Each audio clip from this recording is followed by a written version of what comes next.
The next morning, we woke up pretty early to head to Fushimi Inari because it's less people-y in the mornings. First, I had to stop for donuts. These were so good. Fushimi Inari is one of the most important shrines out of the thousands dedicated to Inari, the Shinto god of rice.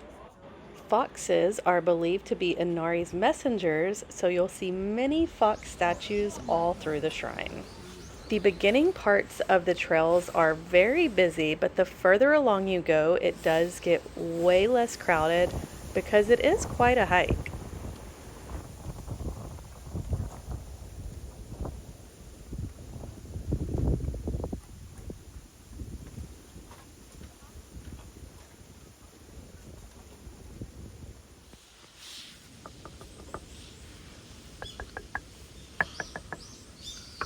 You can actually purchase a smaller torii gate for about 400,000 yen or a little less than $3,000, which is kind of crazy, and I thought it would be way more. They do go up to around a million yen, but even so, that's not that bad. Priscilla wasn't up for the entire hike that I had planned on doing, so she stayed at a cafe behind and I headed up. I actually ended up only making it to number 10, where the restrooms were. Unfortunately, female problems. I won't go into details, but let's just say my body was not having it that day and I had to head down, but I did make it to number 6 before that, which has this really nice view. And from what I could tell, I didn't really miss out on too much by not making it to the summit because the views at number 6 were pretty phenomenal. The amount of stairs there were going up to here, though, was quite insane, and let me tell you, I was feeling it the next few days. You could probably spend almost all day here because there are so many trails and so many little cutoffs and just really so much to see and take in. After that, we headed back to the Airbnb to shower and get ready for our next experience, but first we had to stop at Lawson's for some snacks. I'm still Team 7-Eleven, but they had some cool things, like these little chicken nuggets with salmon on it. Interesting. Next, we headed to the Gion District for our geisha experience, but we arrived a little bit early, so we decided to go to this brunch place that was right next door. And if breakfast was like this in the US, I would probably eat it more often because this is so good. It's so simple, but so good. This trip was inspired by Priscilla's birthday week. We usually go places when we can on her birthday week, and this was the main experience she wanted to have. So we did the kimonos and the geisha show. The first thing you do when you get there is take your shoes off and store them, and then they give you the little toe socks. You pick out your kimono and then head into the dressing room, which of course we couldn't video because there are multiple people in there. This is the one I picked out. It was a smidge tight. I probably should have got a bigger one, but I just really like these colors. These little wooden shoes are so hard to walk in though. I'm so glad I didn't bust it. They even do your hair for you, which is probably my favorite part because I'm so bad at doing hair, so they were actually able to make it look cute.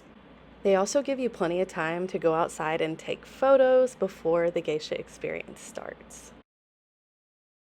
Next, it was time for the tea ceremony presented by a real geiko or geisha. We actually had a Maiko, which is a geisha apprentice. After they introduce the geisha, or the Maiko in this case, they let you take pictures with her, and then the ceremony begins. She starts out by doing a traditional geisha dance. Afterwards, they talk about different traditions, go over the tea ceremony, how to make the tea, and then we get our own tea and sweet treats so we can do it ourselves.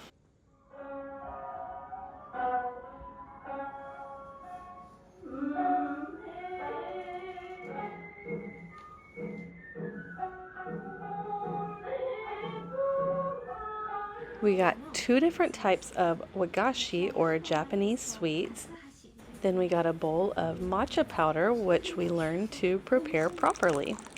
And let me tell you, whisking matcha properly is a full workout, and I still don't feel like I perfected it. It was such an incredible experience, though, and I'm so glad we did it. I almost didn't do the kimono rental, but I'm so glad I did, and they even thanked all of us for doing the kimono rental because they really appreciate when people fully embrace their culture.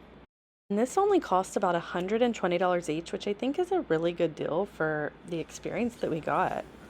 We finished near dark time, and this is the best time to go walk around Kyoto because the ambiance and the lighting is so stunning. And I'm not a huge Starbucks person, but we had to go to the iconic Kyoto Starbucks that is in a renovated 100-year-old wooden Japanese townhouse. I got mochi and an iced matcha latte, neither of which were anything special, but it was worth it just to check out the place. We finally found a 7-Eleven on the way back to the Airbnb, so we stocked up on more snacks and water, and then called it a night. The next morning, we headed from Kyoto to Nara to go see the iconic Nara bowing deer. You gotta bow for it, little deer.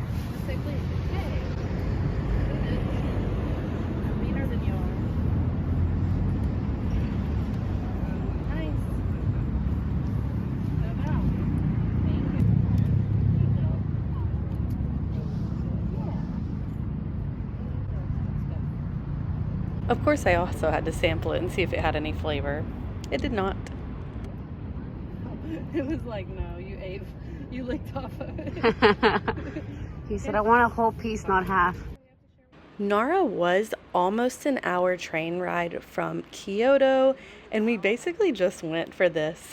So if you're going, I would suggest go for probably a day to Nara because it seems like there's so much more to do than this. This is just all we really had planned. And by this point, we are like 10 days into our trip and just exhausted. So we only went there for a few hours, which kind of made it not really worth it. But I would definitely like to go back and see more. Because we basically just went there to get assaulted by these bowing deer. They were savage. Gotta bow.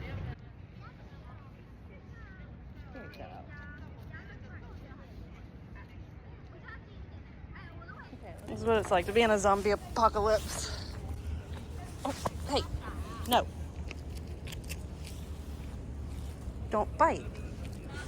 Don't bite. Stop. You're probably mean too, huh? Ready? Bow. Thank you. Oh, not the horns. I will literally smack you. Okay, last piece is bow. And then one more. That's it. All gone. Be nice now.